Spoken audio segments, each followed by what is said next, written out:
Right, teasing and pleasing. No. Teasing, pleasing. Pleasing, okay. The brand new Dangerous Toys video, okay, that was cool. Now, when I was watching MTV the other night, on the Headbangers Ball, when it premiered, right before they showed one of those little news detectors, and they were talking about a hot new band out of Austin. It's called, you guys, a bluesy, ballsy, hard-rocking band, you know? That's right. Yeah, so that's a good summary. That's a real good summary. That was Teasing Pleasing, brand new video, and man, we're glad we got it on Rockline TV. Now, another thing is, you can see more of that video if you dial 1-800-MTV. It's absolutely free, 1-800-DIAL-MTV every single day. Let's get these guys on there.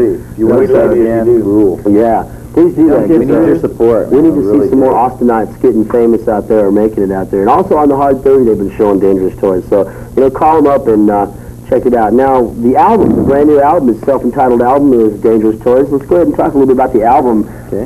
We got the Dangerous Toys album here, which is available in every record store in the United States and probably in different countries, Europe, and and you know you're successful when you see this at Kmart because they don't order records that much. Do we sell this at Kmart, huh? I don't know. I think it's in Walmart. Yeah, I think so. Thinking about let me read real quick the back here. It that says there's a picture on the back. It says all about Dangerous Toys. It says you heard it from your parents on TV and in school. Beware of Dangerous Toys. From deep in the heart of Texas comes Dangerous Toys, a hard-rocking 5-piece band that means business, featuring an aggressive, in-your-face sound with a partying theme. The debut release from Dangerous Toys delivers big, ballsy, romp and roll, deeply rooted in heavy metal. Right, cool. Yeah. All right. So it says here your producer was Max Norman, who also did Ozzy and Bad Company. And, one and only. Max Norman, he's a pretty good producer there, right? He's great. He brings the best out of you. He really does. He's a workhorse at times and can get on your back, but you need that. You're there to perform. Not there in the studio to party. Right. So the album itself was recorded out in L.A., right? Sound City Studios, Sound City Studios? Van Nuys, California. Okay, so you guys flew out there and you did the album. How long did it take you guys to record the album? Well, roughly 3 months. We were out there like 3.5 months, but we were, you could say we were in the studio only about a month and a half of that time because we took a lot of time off because we were there for all the holidays. We were there for Thanksgiving, Christmas. Well, you know what I mean? So, no, we were there for Christmas. No, we came back here first. We were mixing, right? We were there. We didn't just fly in and start doing the album. We flew in. We did pre-production. So we sit down with Max and we decide which songs we're going to use, and you do tempo things. And so did he tell you, well, hey, I like this song, this one sucks, it's out, or he's an honest guy. He's not gay. Did he ask you to change his song? Maybe he'd say, I don't like this part. Can you do something here? I mean, did he very slightly? His personal touch went in the mixing. Great. Very much went into the mixing and the sounds and tones and stuff, but it didn't. He didn't come in and rewrite songs the way somebody like Mutt Lang would. Mutt Lang's great, but I'm just saying, he didn't do that. No one really A&R'd this project. No one came in and goes, well, I don't like this song. This song isn't radio ready. Whatever. It wasn't like that. I mean, let me get the names of these songs. You got which is your new single, which is the video, Teasing Pleasing, Scared. We'll talk about Scared. What kind of song is Scared? Scared is dedicated to Alice Cooper. In the lyrics, I paraphrase him a lot. I use titles of his albums, songs, parts of his choruses, so like that. It's not a deliberate rip-off of Alice Cooper songs, it's more like it's more of I took a story that I made up and used song titles and stuff that fit inside the story that, like the way the cadence is set up and stuff. Okay, what about Bones in the Gutter? Heavy metal. It's a funky heavy metal fun. Yeah.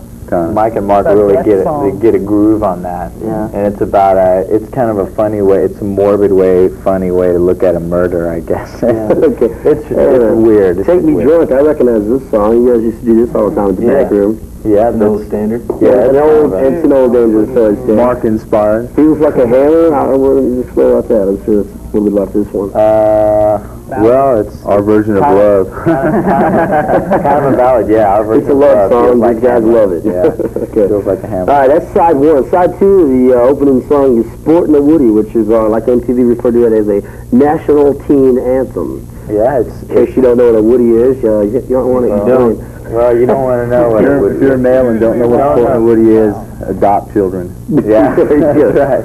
We're getting a lot of good airplay with that song. Yeah, Sportin' and Woody is like taking a life of its own. We're top 5 phones in KNAC in LA. It's taking off real good. It's like a sleeper cut for us. You know? So KNAC's playing it a lot. They're playing Woody. Yeah. Matter of fact, I heard KLBJ playing some toys the other night. Yeah, they're playing toys. Mike Driver on Z102 is rolling it a lot. Z-Rock too. Yeah, some stuff Z-Rock is pushing like 5 dates in the tour. Thanks, Mike. You rule. Yeah, it's Mike Driver. Z102. Thanks, man. Well, Z102 rules anyway. KLBJ, They've been playing a new satire song, matter of fact. We want to play Z102. Queen of the Nile. I know this song too.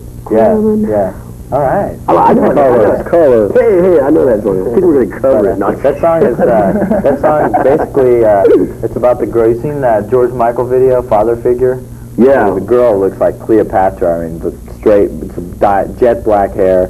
You know, the bangs, So you were just like home fantasizing one night and decided if that was going to be your queen of the Nile. Yeah, basically. Right, cool. So I'm into the Cleopatra look. And Outlaw, that kind of reminds me of Danny over here for some reason with the illegal car.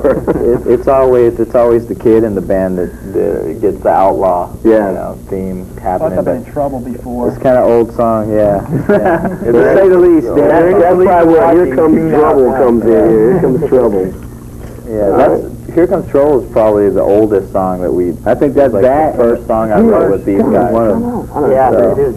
I know that song. Yeah, there's some old ones on here. 10 Boots Stomping. Yeah, that's kind of a new one. That's like 5 guys with 10 boots stomping. 10 boots, man. You got it. Self-explained title right there. That's another boogie song too, but it's just a barn stomper. You know, it's kind of quick and it's just fast stepping. And That Dog. That dog, he's in the fog. That dog is in the fog. But in the dark, he's a hungry shark. Okay. Yeah. So this is Side 1, Side 2. You heard all the songs, the brand new Dangerous Toys album. Go out and get it. It's happening, and it is available everywhere from Sound Warehouse to Kmart, right? That's right. Okay. You can get it anywhere. And don't forget, every time you buy one of these albums, you're helping out Austin. You're helping out Austin's music scene. Get these guys out of town. Get these guys to leave town. We want to leave town and play the road. Give some of the other bands more room, too. As well. There you go. Now, let me talk about some of your influences. I noticed a lot of early stuff in your music. I mean, I don't want to say you guys are like sounding like anybody else, but you can definitely hear influences. You guys got any like certain influences? I mean, who was... when you were growing up, a million of them. Everyone, yeah, it's really wide. I mean, anything you like, we throw it in. We listen to Stevie Ray Vaughan, we listen to Motorhead, we listen to Duran Duran, we listen to George Michael, and Michael Jackson. Yeah, I mean, it's everything you listen to is is anything that's fun. That's right. And happening is Dangerous Toys, right? I mean, I'm into old bands, old '70s bands from like Sweet. And old Alice Cooper. I just found my Angel, stuff like that. Angel album. I found yesterday. I've seen Angel live twice. I still have. They're doing a reunion, matter of fact. They've been talking about that for about 6 years now, and I don't know. All right, so the new album, go out and buy it, Dangerous Toys. Now the video, where was the video shot at? East LA in a big warehouse. In a big warehouse? Remember the place was huge. Sanford and Son, Watts? Yeah, that's far from the Watts Tower. We were driving out there. It was like, gangland. Yeah, all right. Like 30 bums lined up. Yeah, but this place was huge. It's like you could fit 5 city blocks under this roof. Well, it's a big warehouse. Yeah, and they just built like a stage. Well, just like in the video you saw, it's like there's. They rented a bunch of gear for us. The bathroom stunk. So the guy who directed, whoever directed your video, Mark Rezica. Who? Mark Rezica. And he's done some other stuff. Vixen, Winger, Quiet Riot, Rat. He did like that. He did Bang Your Head, Quiet Riot. The very first metal video. He did Wanted Man. Rat, Wanted Man, all the Cinderella's first album. Shake Me and all that. Nice song. Ton of them, man. So now in the video, we just showed you the video. So obviously you've seen I guess you would call it the Dangerous Toy, right? It was more or less on the album cover. Kind of. His name is Bill. Bill Z Bub. His name is Bill Z Bub. Yeah. Right there. Okay. There he is, right there. All right. Zoom in, eh? If you can see that, Zoom in, like we're gonna make a movie, eh? Hey.